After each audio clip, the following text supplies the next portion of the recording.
Jimmy Akin's Mysterious World is brought to you by the Star Quest Production Network and is made possible by our many generous patrons.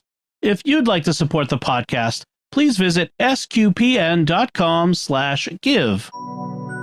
You're listening to episode 217 of Jimmy Akin's Mysterious World, where we look at mysteries from the twin perspectives of faith and reason. In this episode, we're answering weird questions. I'm Dom Bettinelli, and joining me today is Jimmy Akin. Hi, Jimmy. Howdy, Dom. It's another Fifth Friday, so we're bringing you another episode of Weird Questions with Jimmy and Cy Kellett of Catholic Answers Live. Jimmy, what topics are you going to be answering questions about today? Well, we're going to be answering things like, will we be frozen in time in heaven? Did Lazarus have a near-death experience? Why is the night sky dark? And the answer to that is more interesting than you might think. Also, how would resurrection work if you're falling into a black hole? What would have happened if Adam and Eve had children before the fall? What is the ship of Theseus and how should we look at it? And if Jesus had children, would they be normal humans?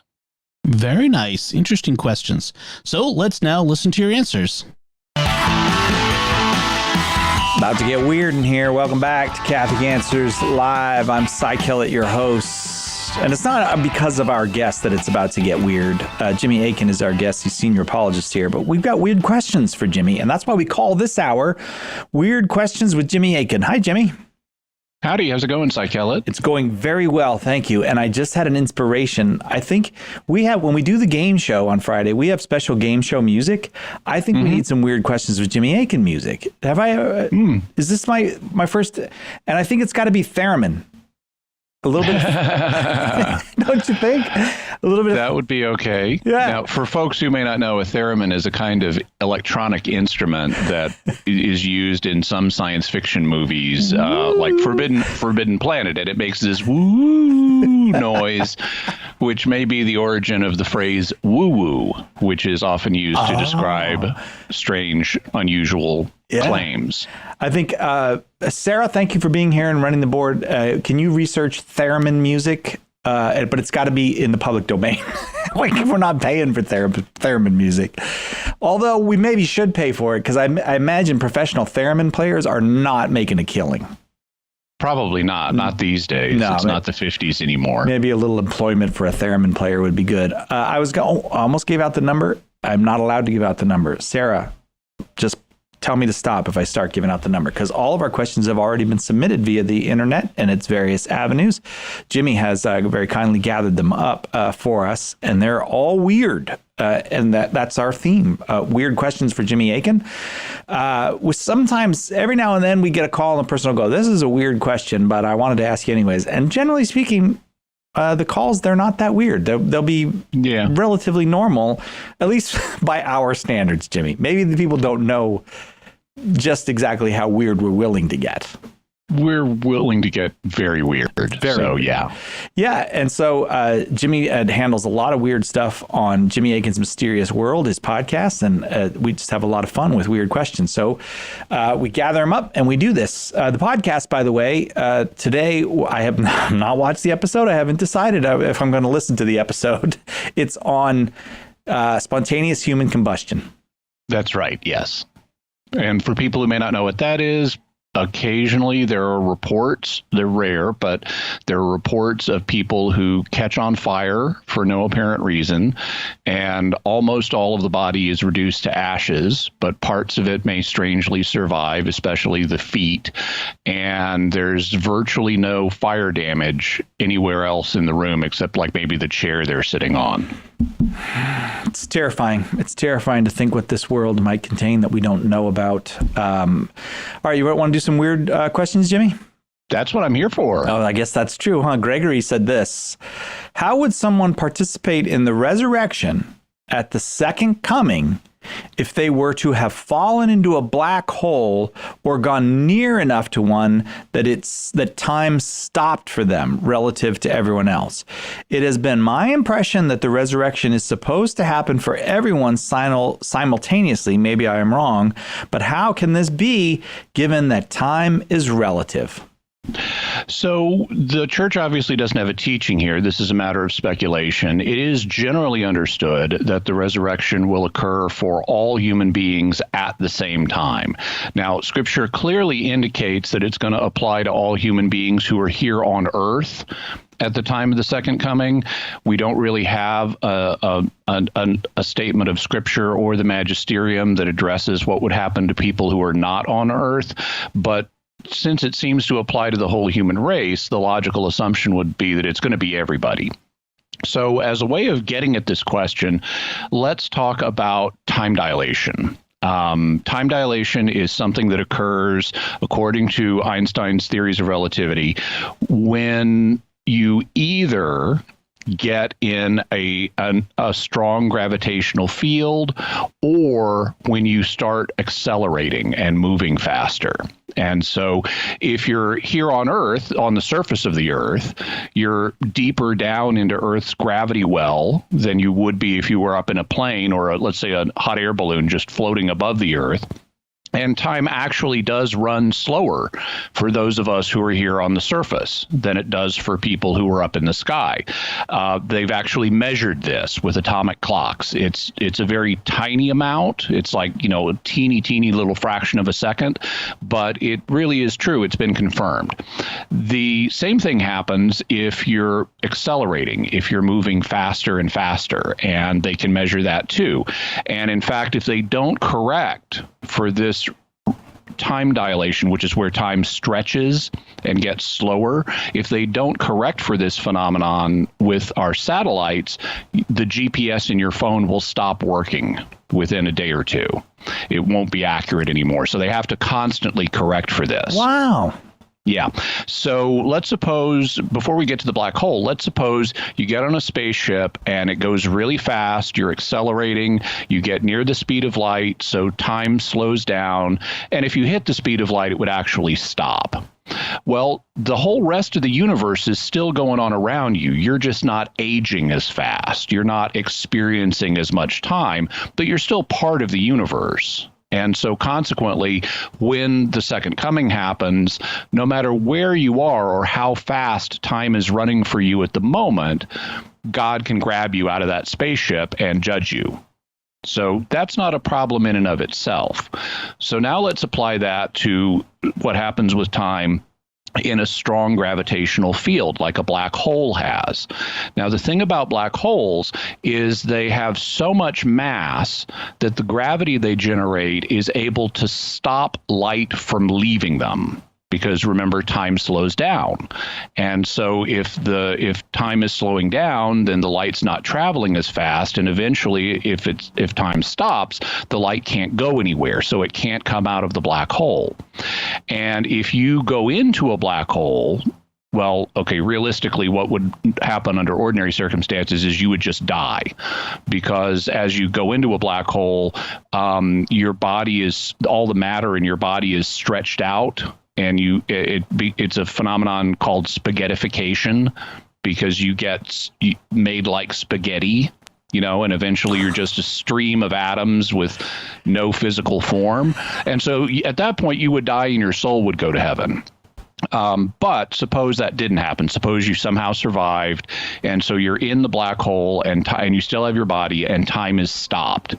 Well, the reason that black holes are black is because the light can't escape, and that's because of the mass that the black hole has, and that's related to the strength of gravity, to the gravitational constant of the universe.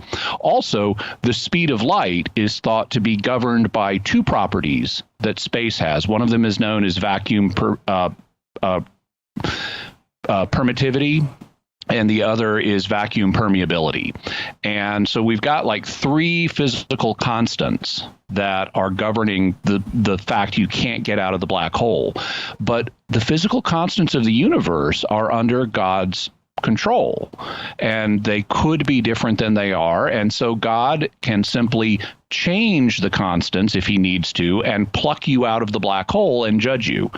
So I would say, on the very reasonable assumption that this is going to happen to everybody, at the same time, if you're in a black hole or in a spaceship that's severely time dilated, God will grab you wherever you are. I am very grateful. Thanks very much for the question. I appreciate that. But I was thinking, spaghettification is bad enough, but spaghettification and then you can't participate in the resurrection, that would be awful. So, yeah. Gregory, I'm glad that one worked out. Thanks for the weird question. I do not know if this says something bad about me, Jimmy, but spaghettification makes me hungry. Mm-hmm. When you mention spaghettification, I all of a sudden I'm hungry. It has that effect on a lot of people. I'm going to go home until you think seriously about what it involves and does to the human body. Then you might be less hungry. Yeah, right. Exactly. All right. Martin has a very succinct but fascinating question. Martin, thank you for the question. What would happen if Adam and Eve had children before they fell? Of course, it's a matter of speculation, but since human nature had not been damaged before the fall, it would have been able to perform its role, its original function that God intended us to be able to do, of passing on sanctifying grace to offspring. And so the children would have inherited sanctifying grace. It would have functioned, basically, the marital act would have functioned as a kind of sacrament in communicating grace to the offspring. And so they would have been born unfallen and in a state of original innocence or original blessing. Now, what would have happened then is more speculative. Adam and Eve were given what theologians refer to as a period of probation, where they could disobey God, but they also had the option of obeying him. And the thought is that if they had chosen to obey him, if they had chosen not to fall into sin, then at some point they would have been confirmed in grace.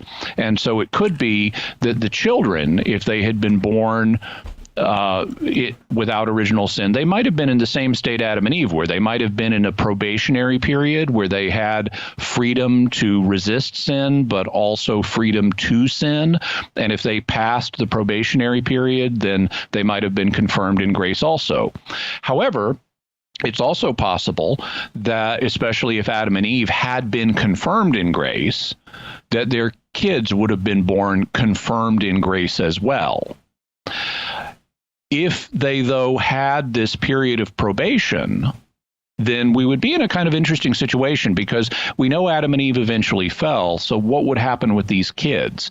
Well, it could be that the kids might have had the ability to resist the fall. And so you could have a situation where you've got fallen parents and unfallen children, which would be very interesting.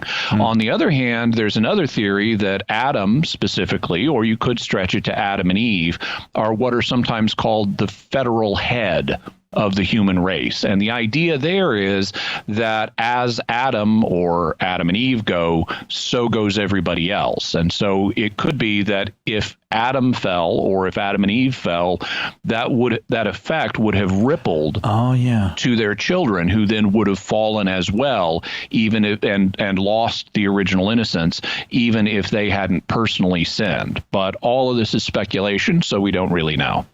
Martin, thank you very, very much. It's Weird Questions with Jimmy Akin, and our guest, you'll be surprised to find out, is Jimmy Akin. Next weird question comes from Kyle. In the season finale of a popular TV show, a philosophical paradox known as the ship of Theseus was alluded to. Having never heard of this, I did a web search. From what I can gather, it goes something like this. If you take the ship of Theseus and you begin replacing its parts piece by piece, wooden board by wooden board, by the time you've replaced the entire ship, is it still the same ship?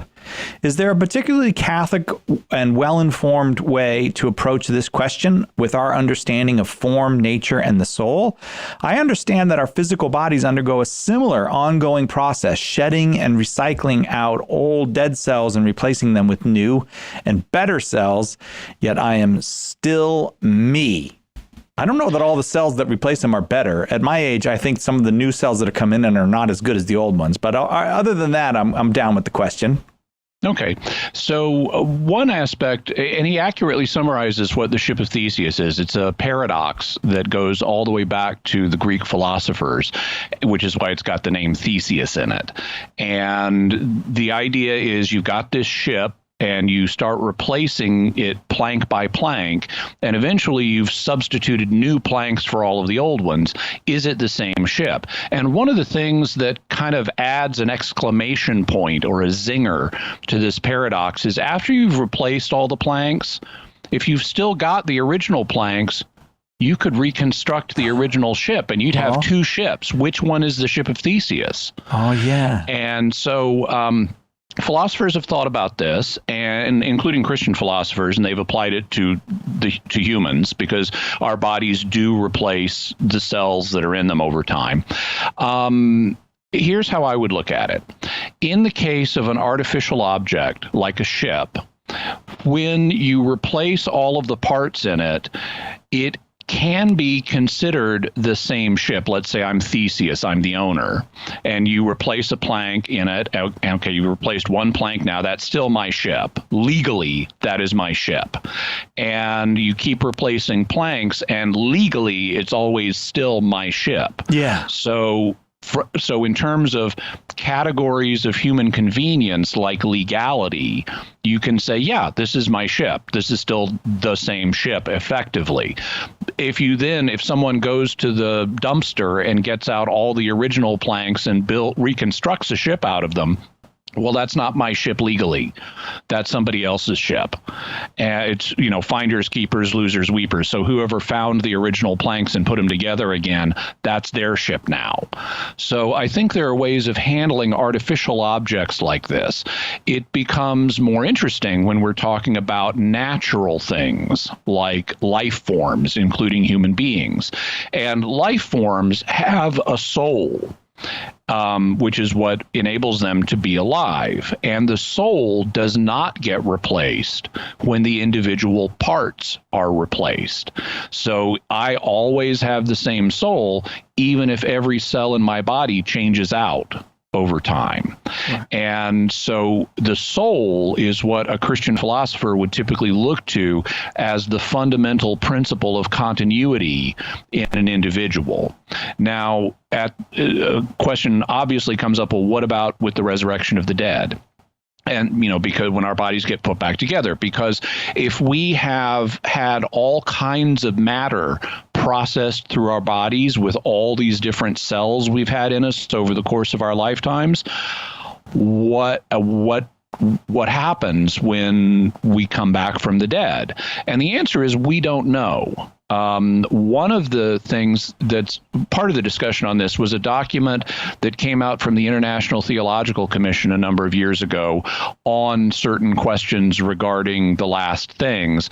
And they pointed out that, the resurrection of the dead is an event that involves our physical bodies, but the church has never said it requires exactly the same matter to have our resurrected body. It doesn't necessarily require all of the same matter or even some of the same matter that was in there originally. It's hypothetically possible that just your soul attached to this matter makes it your body, regardless of what happened with the original matter. On the other hand, since we know that Jesus's body was not in the grave when he returned from the dead, and our resurrection is going to be like his, it would seem that at least in his case, and presumably in our case, a lot of that matter, at least that was in the grave, did end up in Jesus's resurrected body, and presumably the same thing would happen to us. Oh, that makes sense. Yeah, because we can see there's such a short time period there that his body doesn't fall apart or doesn't decompose. Doesn't decay. Yeah. Now, if someone's body did totally decay, God could still find whatever matter he needed that had been part of that person to make a resurrected body for them, or it could be that the soul is simply enough. All right, next question. What's Weird Questions with Jimmy Akin this hour? Next question comes from Bob. Mr. Akin, I have been pondering a question that I suspect only you are equipped to answer in a way I can understand. Recently, on an episode, you explained Olber's paradox. Since I first read about this idea several years ago in one of Stephen Hawking's books, I cannot help but think that it isn't in error. Mr. Akin, please tell me where I've gone wrong. It would seem to me that if the universe was of an infinite size and had no beginning, and the concentration of light sources throughout the universe is the same as we observe in our visible universe, then the night sky would look the same or very similar to what we see now. This would be due to the fact that as more and more stars exist further and further away from us, the light from those distant stars is increasingly dim. Ultimately, the light reaching us from those stars becomes infinitesimally small and imperceivable to the human eye. The rate of light reaching us on a nightly basis would be only marginally changed from what we see now, as distant stars could have rates of light sent to the Earth at 1 photon a year or a decade or a century. I have trouble believing that I'm right about this and that you, Stephen Hawking, and Heinrich Olbers are wrong about this. I also don't believe we live in an infinite physical universe with no beginning. I just don't see how Olbers' paradox lends any support to that belief. Okay, so Olbers' paradox is something that has been speculated about for several centuries, and it was one of the people who made it famous is a German astronomer named Heinrich Olbers. And the basic idea is, suppose the universe is infinitely big and that we're surrounded by stars on all sides. So if you went far enough out in space, you would eventually, in any direction, you would eventually hit a star, because there would be an infinite number of stars around us in an evenly distributed pattern. So if you go far enough out, you'd eventually hit a star. Now, if the universe is infinitely big and it has stars evenly distributed through it that way, and if it's infinitely old, then there will have been time for the light of those stars to reach Earth. And so every single patch in the sky, since there's a star out there somewhere, some finite distance away, there will be light reaching us from that star after an infinite amount of time, and therefore the night sky should be as bright as the face of the sun. And it's obviously not. So that's the question behind Olbers' paradox. Why is the night sky dark? Now, it seems to me that the problem that Bob is having is he's thinking of light as intermittent. He talks about if a star is far enough away, we'll only be getting 1 photon per year, decade, or century.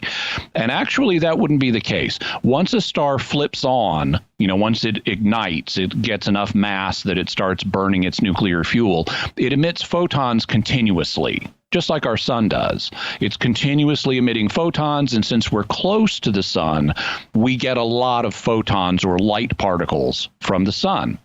So if a star is very distant, it's true, we won't be receiving as many photons from it. And if it's very, very far away, then we could be receiving only like a single particle of light, a single photon from that star. It's so far away that all the other photons it emits go elsewhere. But we get this one because if you go far enough out in space, there's going to be a star there.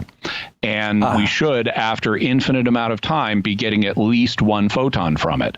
So if you imagine the entire sky being filled with these stars, even if we're only getting 1 photon from them continuously, the whole sky should still light up. And that's a clue that either the universe is not infinitely big or it's not infinitely old. Now, we know that the physical universe is at least 200 times as big as the visible universe. We've been able to do measurements of the shape of the universe that show us the physical universe is at least 200 times bigger than what we can see.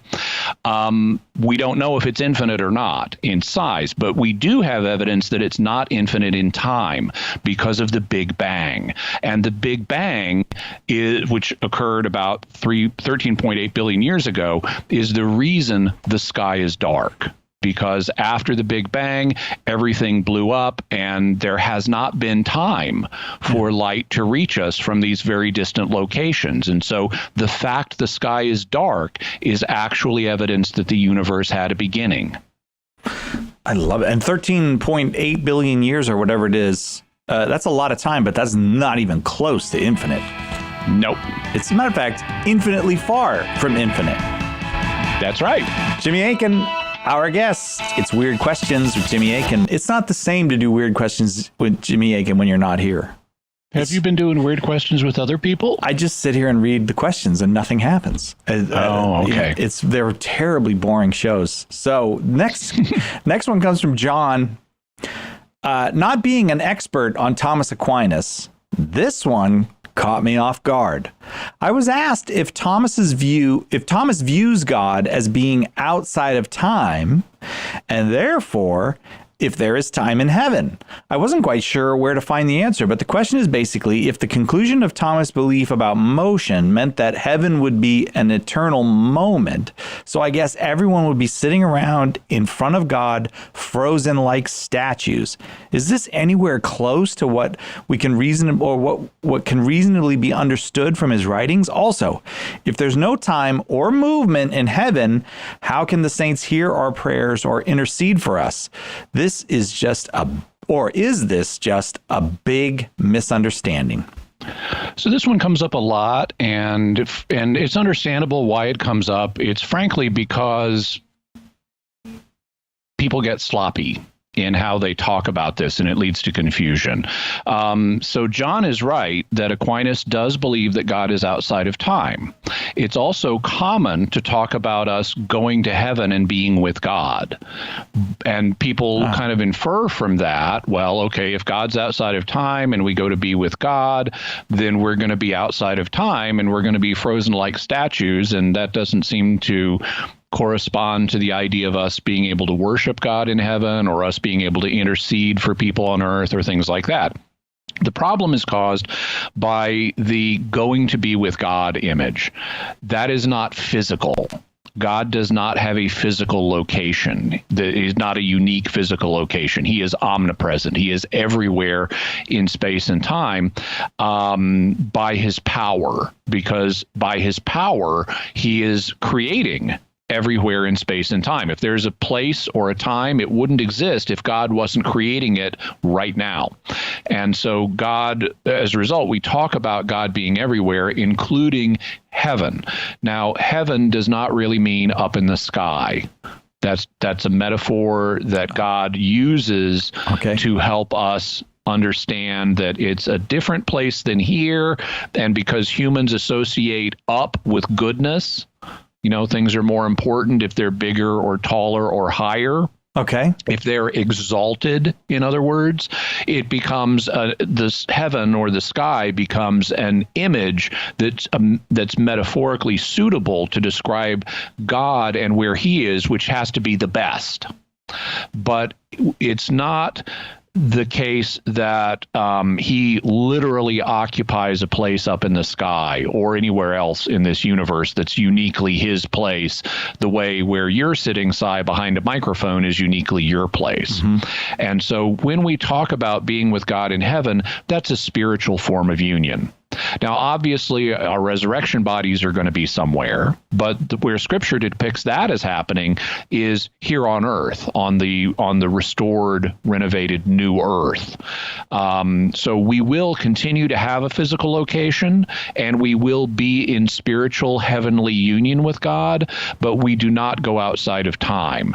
And that's clear and the same thing is true of angels. The church teaches that if you're a creature, you have some kind of existence in space and time.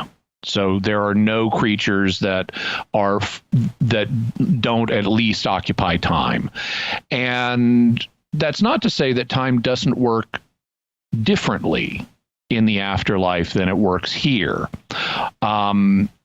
Since John was asking about St. Thomas Aquinas in particular, he viewed the afterlife at least prior to the resurrection, and also the way angels experience time as somewhat different than we do.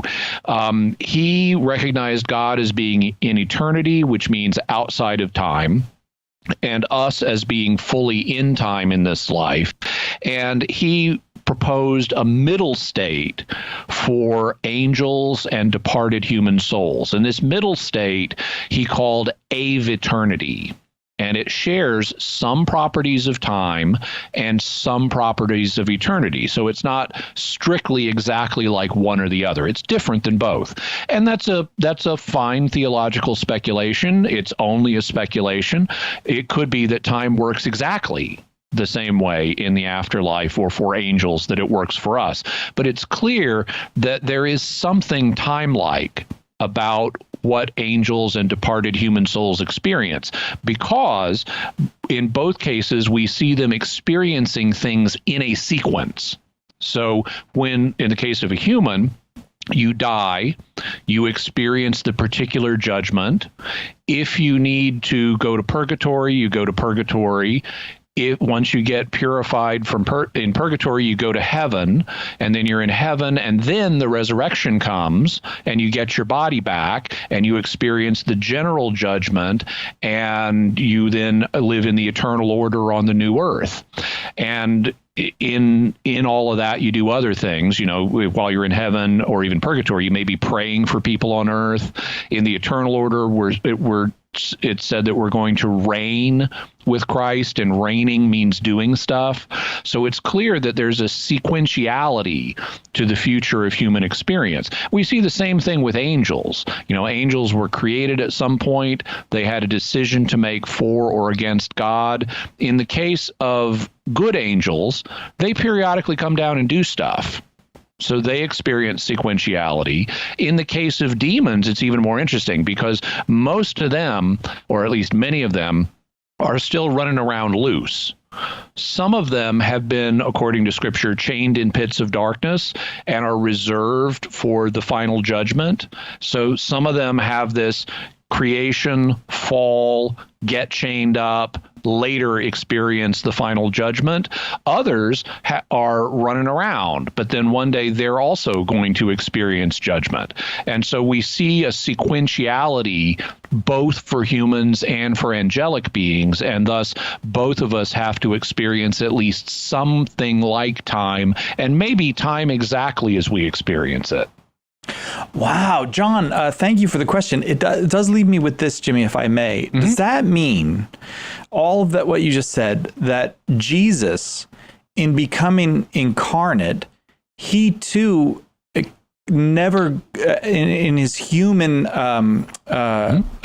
nature, never goes completely outside of time? He too exists in time with us. He exists in some form of time and something at least like space, because he took his body with him into heaven. Right. So heaven as it presently is, which is different than what it'll be on the new earth, but heaven as it presently is at least capable of receiving a physical body. Whether that physical body is extended in space exactly the way our bodies are, we can't know, but it's at least capable of receiving a physical body. John, I'm really happy that you gave us that question. It's Weird Questions with Jimmy Akin. There are more weird questions coming up. We're going to take a quick break.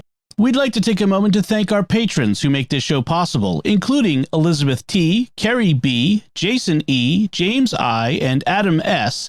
Their generous donations at sqpn.com/give make it possible for us to continue Jimmy Akin's Mysterious World and all the shows at StarQuest. You can join them by visiting sqpn.com/give. Jimmy Akin's Mysterious World is also brought to you in part through the generous support of our sponsors, including Aaron Ferguson Electric and Automation at aaronv.com, AARONV.com, making connections for life for your automation and smart home needs in North and Central Florida. Jimmy Akin's Mysterious World is also brought to you in part by Catechism Class, a dynamic weekly podcast journey through the Catechism of the Catholic Church by Greg and Jennifer Willits. It's the best book club, coffee talk, and faith study group all rolled into one. Find it in any podcast directory. Jimmy Akin is our guest. He's the proprietor of Jimmy Akin's Mysterious World. He's the author of a whole bunch of books, including The Words of Eternal Life, True Happiness, and Where to Find It.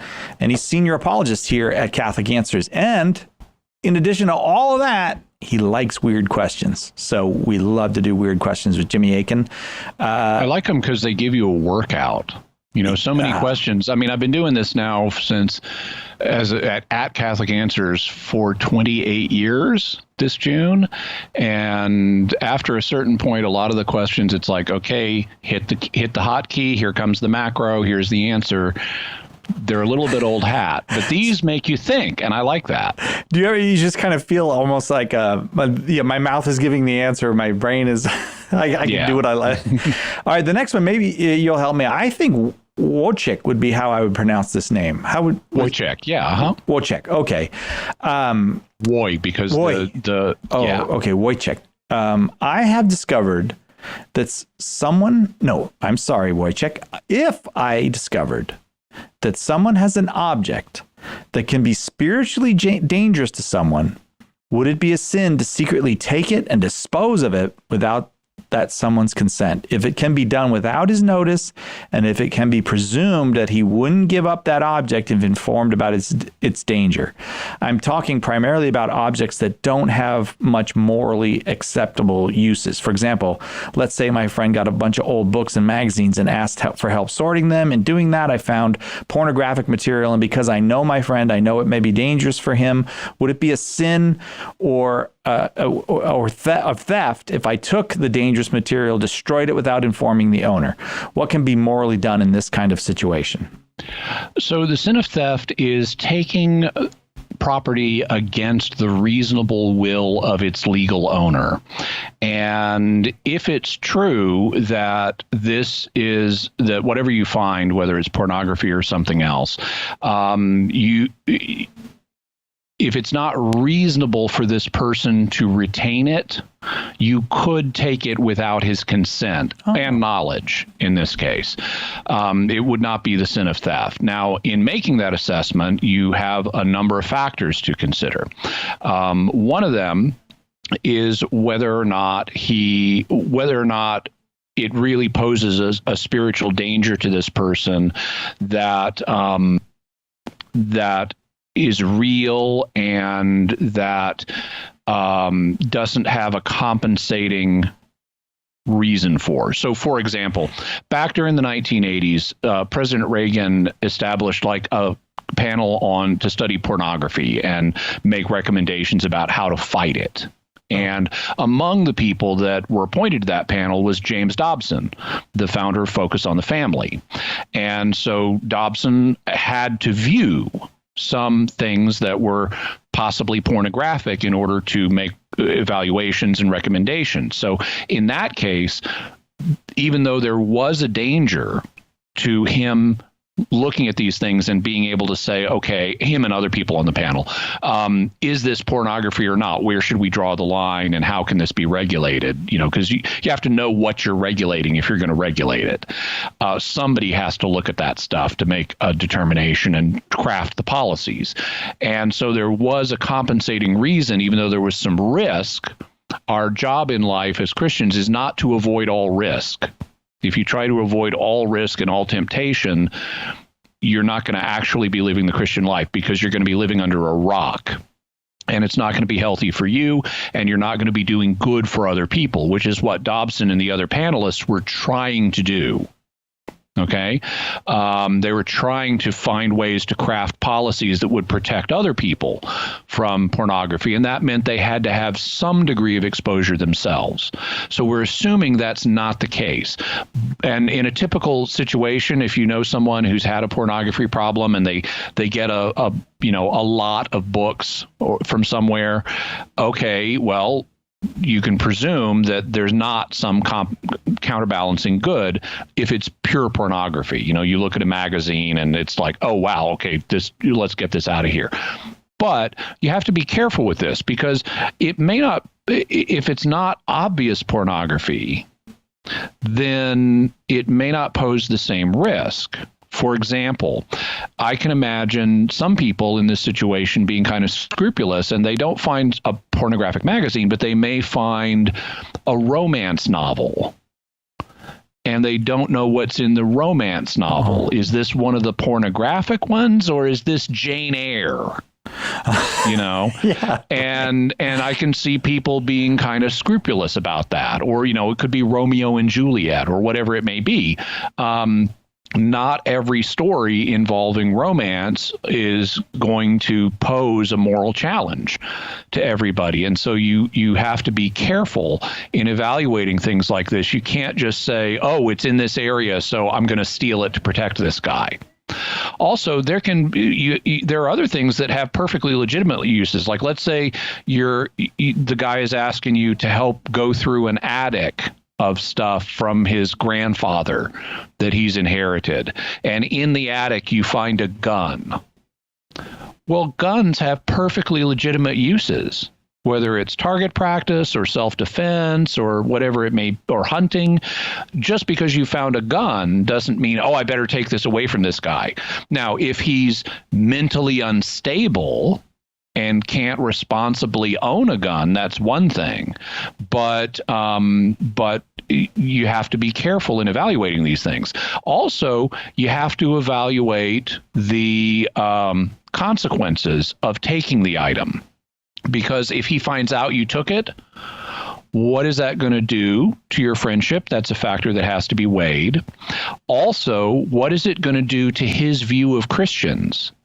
If he looks at you and says, you're this crazy moralizing Christian that's trying to run my life, that could push him away from God rather than setting a better example that's more loving and open. If you come across as this strict moralizer who has no tolerance for other people's views, you can actually push someone away from Christ. This is something St. Paul talks about in his letter to the Romans, where he tells some of his Jewish readers that God's name is blasphemed among the Gentiles because of what you're doing.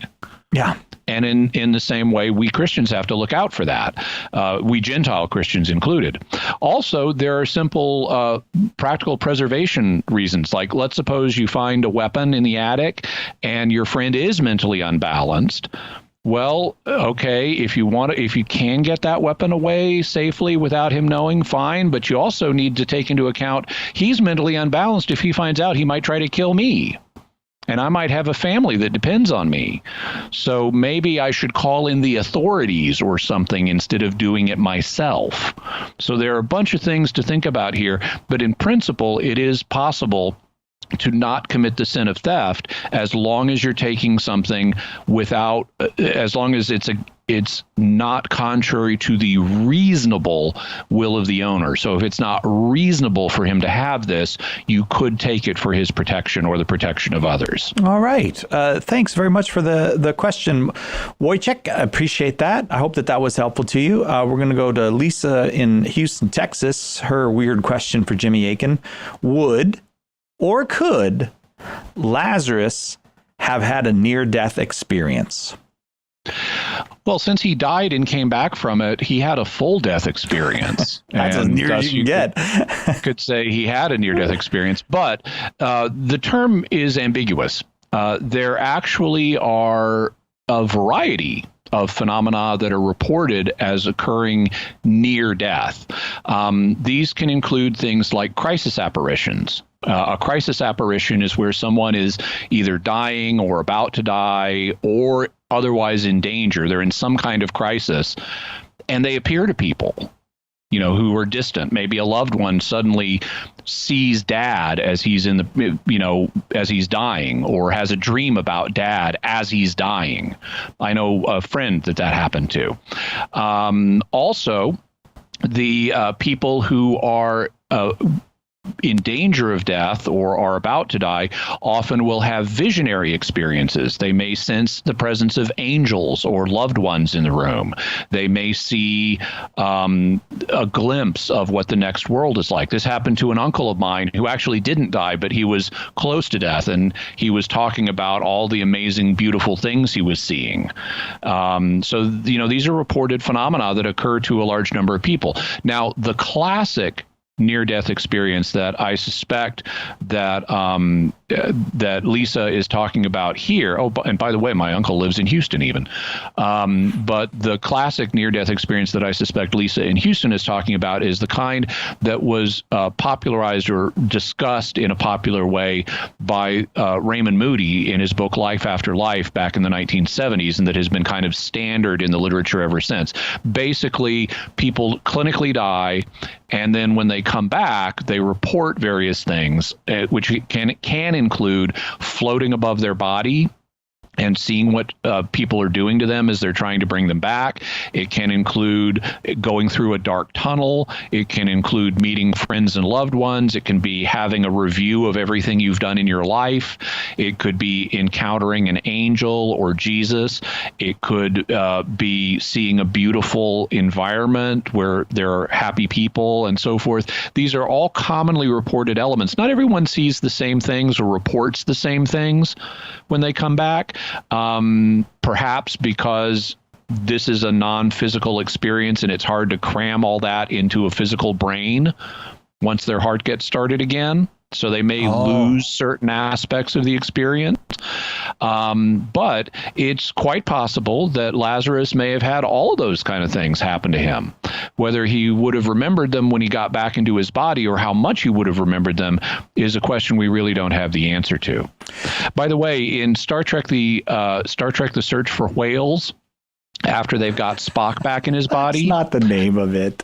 It's not Star Trek: The Search for Whales. It's how I think of it. It's the voyage home. But after they've gotten Spock's soul back in his body at the end of Star Trek 3, in Star Trek 4, McCoy asks him, so you've really been where no man has gone before. I mean, you died. What can you tell me about it? And Spock just says, it would be impossible to discuss the phenomenon without a common frame of reference. But as far as Lazarus goes, though, he did die. He did die. He did die. He did die. He was dead for 4 days, and then he got brought back. All right. Next weird question for Jimmy Akin. Jot Baleos asks, "Hi, Mr. Akin. I am a fan of your podcast and books because it keeps my faith burning and not burning out. My question is, if Jesus had children, would his children be demigods or just normal humans?" So if Jesus had children, there are two things that we need to think about here. The first one is Jesus's divine nature, which is the reason he's God, and the second is his human nature. Now, in the case of like Greek demigods, like Heracles, or as he's known by the Romans, Hercules, he's a half-breed. He's the son of Zeus and a mortal woman. And this shows us that the Greek gods are, scientifically speaking, the same species as humans because they're capable of breeding with us. And so if the Greeks had known about DNA, presumably God DNA, like Zeus has, would be different than regular human DNA, but it's compatible with human DNA. Now, they didn't know about that, but what they did say in their mythology was that, people like Heracles or Hercules have some qualities that are like ordinary humans, so they're not full gods, but they have other qualities that are like the gods of Olympus, and so they have qualities that are a mixture of the two. And today we would explain that in terms of DNA, which is part of our physical nature. So Jesus has a divine nature, and his divine nature is indivisible and it's immutable, and therefore it could not be inherited by any children that he might have had. So they would not be divine for that reason. What they would inherit is DNA from his human nature, but we don't have any reason to think that his DNA was dramatically different than our DNA, than regular human DNA, because he didn't have a superhuman nature. He had a human nature. And so consequently, the children presumably would be humans and fairly normal humans. They might be unfallen, though, because Jesus has an unfallen nature, and thus he could, and certainly if he chose to, he could pass on original innocence to purely human offspring. But this is all speculative. And it's something that we probably shouldn't speculate too much about, but no, his children would not be demigods if he had chosen to have children. Jot Baleos, thank you so much for the question. Appreciate that. So, Jimmy, those were some excellent questions. And obviously excellent answers. What do we have for mysterious headlines this week? This week we have an AI or artificial intelligence theme, and for one of the stories that we'll have a link to is about a debate that AI held with itself. It was tasked with both arguing for why we should develop artificial intelligence and why we should not develop artificial intelligence. So you let the AI do the debate, and I personally side with the AI when it says we should not develop robust artificial intelligence, that the only way to prevent problems is never to develop it. That's right. We'll also have a link to some people who are trying to use artificial intelligence. At least this is the proposal. They haven't actually done this. But in China, there is an attempt to develop an AI that would be able to monitor babies in artificial wombs. One of the things that has been known was going to happen for some time because of the Chinese birth rate is that China's population is going to start declining in a big way, bringing on a demographic winter. And there has been some speculation that they might be able to use artificial wombs to help raise their population. And so that's immoral, but that's not stopping them from working on it. And if you have a baby in an artificial womb, you're going to need some pretty careful monitoring of its conditions. You need to have hormones and nutrients and oxygenation and all kinds of stuff. And so they've been working on an AI that would be able to run the artificial wombs. And so we'll have a link to that as well. I think I've seen that movie. It's called The Matrix. Well, except in The Matrix, they're harvesting something from people, and this is just trying to get them to the point of birth. Yeah. Still, I'm a little uncomfortable with how close that is to The Matrix. So that's it from us this time. We would love to hear your theories about the topics that we covered in the weird questions that Jimmy answered today. You can let us know by visiting sqpn.com or the Jimmy Akin's Mysterious World Facebook page, sending an email to mysterious@sqpn.com, sending a tweet to @MYS_world, or join the StarQuest Discord community at sqpn.com/discord, or call our mysterious feedback line at 619-738-4515. That's 619-738-4515. And I want to thank Oasis Studio 7 for all the video and animation work they do on Mysterious World. It's really brought a lot to the visual quality of the show, and they take other clients. In fact, they recently told me that they've gotten some new clients from Mysterious World listeners who checked out their work and were very impressed with it. So if you have video or animation work you need done, check out Oasis Studio 7. One way you can do that is by going to my YouTube channel at youtube.com/Jimmy Akin, where you can watch all the episodes of Mysterious World.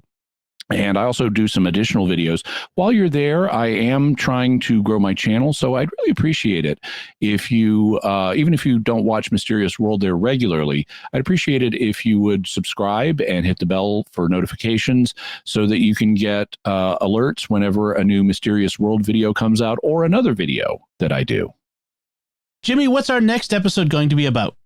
Next week, we're going to start talking about the Kabbalah, a form of Jewish mysticism that has been around for centuries and has recently entered pop culture with celebrities like Madonna endorsing it.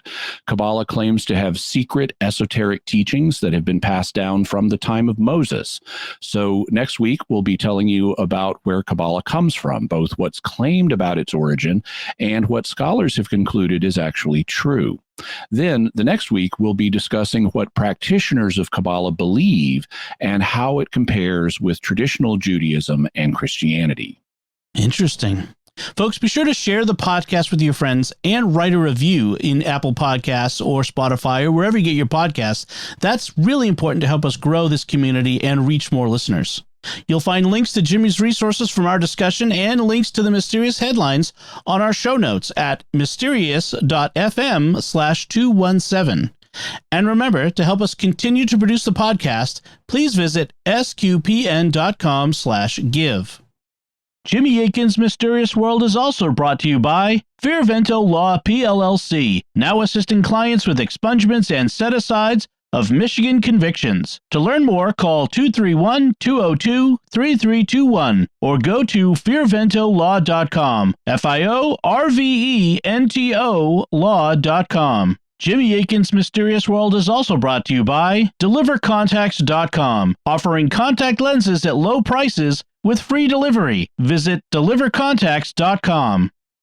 Until next time, Jimmy Akin, thank you for exploring with us our mysterious world. Thanks, Dom. And once again, I'm Dom Bettinelli. Thank you for listening to Jimmy Akin's Mysterious World on StarQuest.